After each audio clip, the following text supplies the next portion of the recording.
Each of these things will incrementally help you appreciate how to value yourself. Hey guys, around 21% of people have an anxious attachment style.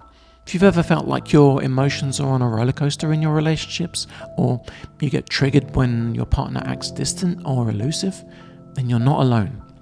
So in today's video, we're going to break down what an anxious attachment style is and give you some comprehensive steps to improve your emotional well-being and relationship health. So what is an anxious attachment style? Well, it's a relationship dynamic where you find yourself needing constant reassurance and emotional validation from your partner. It's like having that little voice in your head that keeps asking, but do they really love me? This anxiousness often originates from early life experiences where perhaps your emotional needs were inconsistently met by your caregivers. As a result, you may have internalized the belief that you need to be on high alert to get your needs met, leading to a heightened sense of anxiety in adult relationships. But don't worry, if this is starting to sound a little bit familiar, there are ways to manage this much better. And understanding that this attachment style may apply to you is the first step in doing that. Firstly, if you're still in the looking phase of dating, aim to find a partner who's securely attached. A securely attached partner can provide the stability and the reassurance that can help balance out your anxious tendencies. So, how can you tell if your date is securely attached? Well, look out for indicators like consistent communication and emotional openness. You could also ask some subtle probing questions such as, how close are you with your family and friends? See how they respond. That should give you a good indication. Now, if you're already in a relationship with an avoidant partner, the dynamics can be challenging. Avoidants tend to pull away when things get too close, which can trigger your anxious attachment even more, causing what are known as protest behaviors, which are basically your attempts to reconnect with them. Or you may be in a relationship with a secure partner and still struggling with insecurity. If either of these applies, here are some tips to help you manage. Tip number 1, effective communication. Openly express your needs to your partner without resorting to attacks or defensiveness.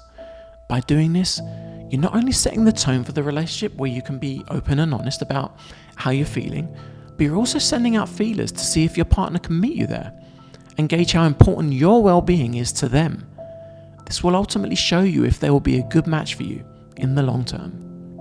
Tip number 2, work on your self-esteem. Now this can include exercising regularly, learning a new skill, avoiding comparisons with others, and engaging in positive self-talk. It can also be things like wearing nice clothes that you know will make you feel confident, and keeping your word to yourself by showing up when you say you will. Each of these things will incrementally help you appreciate how to value yourself. Tip number 3, use mindfulness and CBT techniques to avoid overreacting. Now initially you might not be able to prevent yourself from being triggered or getting those initial anxious feelings, but you can control how you respond to them. Remember, as Shakespeare said, there is nothing either good or bad, but thinking makes it so. So when you get that anxious feeling, stop what you're doing. Take a breath.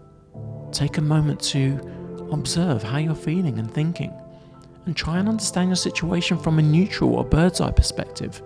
There are some great meditation apps out there also which can help, and Dr. Daniel Amen has a great technique for squashing those negative thoughts, which I highly recommend looking into. Tip number 4, seek professional help. If you find it challenging to manage your attachment style, consider seeking professional help. To make this practical, research therapists who specialize in attachment issues and book an initial consultation to gauge your compatibility. I've personally always found therapy a great way to be heard, in a situation where you can speak freely and won't be judged, but even more importantly, to help me better understand myself. So there you have it. Managing an anxious attachment style is definitely a journey, but it's one well worth taking for the sake of your emotional well-being and the health of your relationships. If you found this video helpful, don't forget to like, subscribe for more relationship content.